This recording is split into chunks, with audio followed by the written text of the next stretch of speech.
नमस्कार, बहुत बहुत स्वागत है आपका मौलिक शक्ति न्यूज में और मैं हूं आपके साथ साइमा।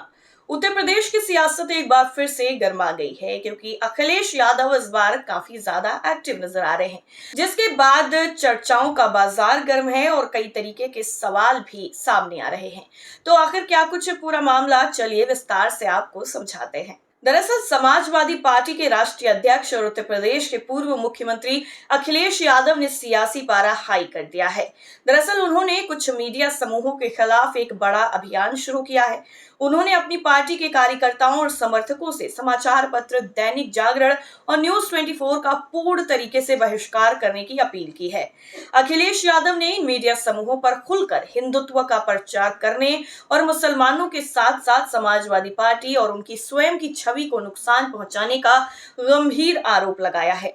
दरअसल अखिलेश यादव ने 7 अप्रैल को एक बयान में कहा कि दैनिक जागरण और न्यूज 24 जैसे मीडिया समूह पत्रकारिता के मूल्यों को ताक पर रखकर सत्ताधारी पार्टी के इशारे पर काम कर रहे हैं।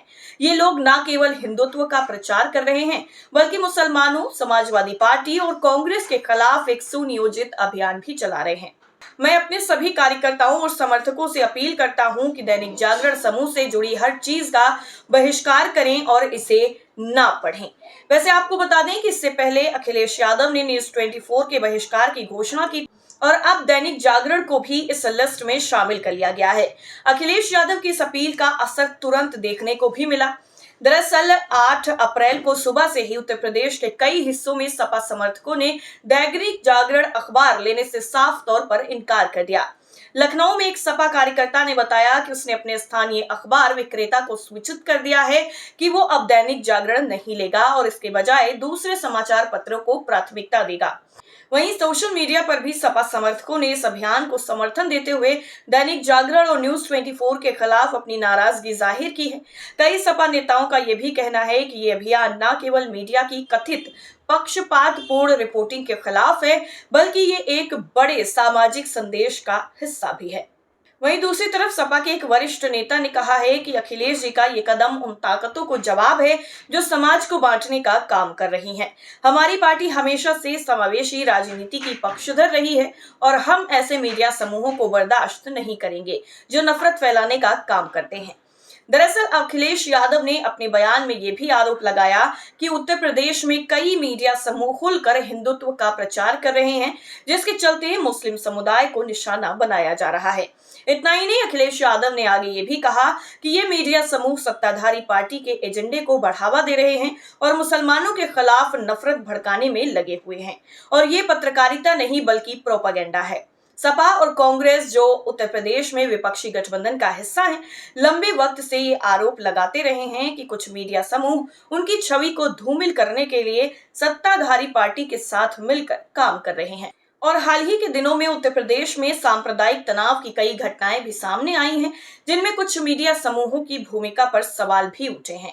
सपा नेताओं का यह भी दावा है कि दैनिक जागरण और न्यूज 24 जैसे समूहों ने ऐसी खबरें प्रकाशित की या दिखाई हैं जिन्होंने मुस्लिम समुदाय को निशाना बनाया और सांप्रदायिक ध्रुवीकरण को भी बढ़ावा दिया है। अखिलेश यादव ने इस मुद्दे को लेकर केंद्र और राज्य की सरकार पर भी जमकर निशाना साधा है और ये भी कहा है कि सरकार की चुप्पी इस बात का सबूत है कि वो इस तरह के प्रचार को समर्थन दे रही है। रामनवमी जुलूस के दौरान यूपी के कई शहरों में उत्पात मचाया गया। मस्जिदों के आगे भड़काने वाले गानों पर डांस हुआ, लेकिन यूपी में प्रमुख मीडिया समूहों ने इन घटनाओं की सही और ईमानदार रिपोर्टिंग नहीं की। कुछ जगहों की ऐसी खबरों को तोड़ मरोड़ कर पेश किया गया।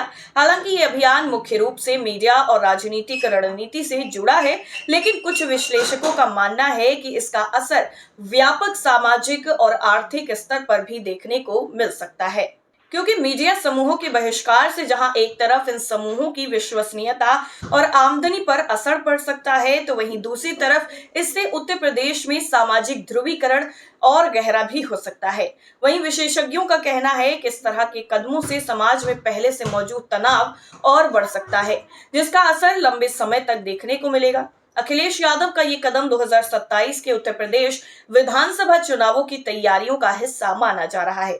सपा पहले से ही अपने पिछड़ा, दलित, अल्पसंख्यक यानी पीडीए गठबंधन को मजबूत करने में जुटी है और इस अभियान को उसी रणनीति का हिस्सा भी माना जा रहा है। कांग्रेस के साथ गठबंधन के तहत सपा ये संदेश देना चाहती है कि वो अल्पसंख्यक समुदायों के हितों की रक्षा के लिए प्रतिबद्ध है। एक सवाल ये भी है कि क्या अन्य विपक्षी दल भी इस मुहिम में सपा का साथ देंगे। दरअसल उत्तर प्रदेश में हाल ही के सालों में मीडिया की भूमिका को लेकर गंभीर सवाल उठ रहे हैं, खासकर सांप्रदायिकता और पक्षपात के मुद्दों पर। और अखिलेश यादव जैसे नेताओं के हालिया बयानों और उनकी तरफ से दक्षिणपंथी मीडिया समूहों जैसे दैनिक जागरण और न्यूज 24 के बहिष्कार की अपील ने इस बहस को और ज्यादा हवा दे दी है। ये सवाल है कि क्या यूपी में मीडिया सांप्रदायिक हो गया है, जटिल है और इसके कई पहलुओं पर विचार करना जरूरी है। उत्तर प्रदेश में कई मीडिया समूहों पर यह भी आरोप लग रहा है कि वो सांप्रदायिक एजेंडे को बढ़ावा दे रहे हैं। विपक्षी दलों, खासकर सपा और कांग्रेस का दावा है कि कुछ प्रमुख समाचार पत्र और चैनल खुलकर हिंदुत्व का प्रचार कर रहे हैं और मुस्लिम समुदायों को निशाना बनाने वाली खबरें दिखा रहे हैं। उदाहरण के तौर पर अगर देखा जाए तो हाल ही के सालों में सांप्रदायिक हिंसा की घटनाओं की कवरेज में कुछ मीडिया समूहों पर एक तरफा रिपोर्टिंग करने का भी गंभीर आरोप लगा है।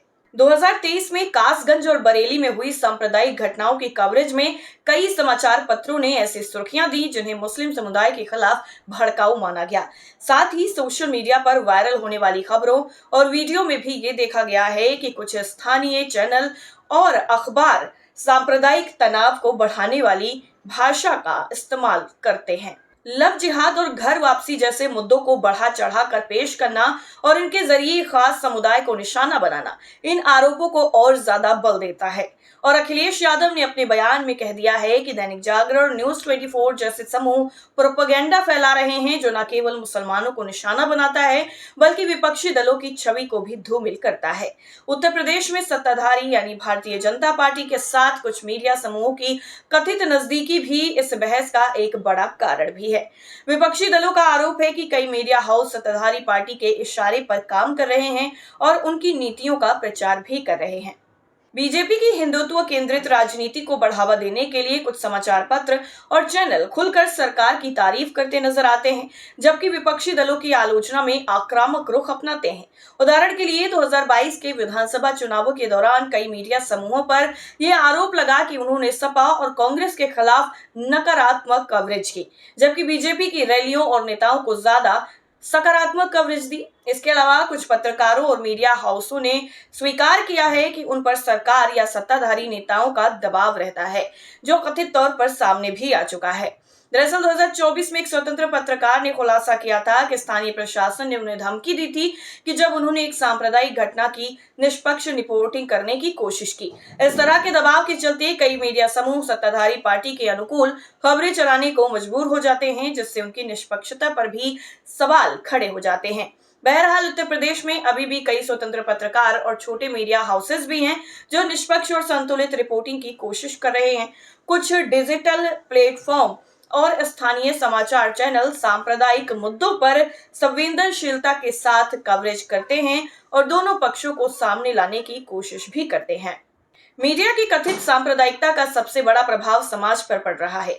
उत्तर प्रदेश में पहले से ही सांप्रदायिक तनाव की घटनाएं आम हैं और अगर मीडिया इस तनाव को बढ़ाने का काम करता है तो ये सामाजिक सौहार्द के लिए खतरनाक हो सकता है।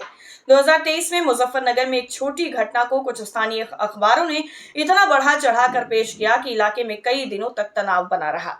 इस तरह की घटनाएं न केवल समुदायों के बीच में अविश्वास को बढ़ाती हैं बल्कि राजनीतिक ध्रुवीकरण को भी गहरा करती हैं।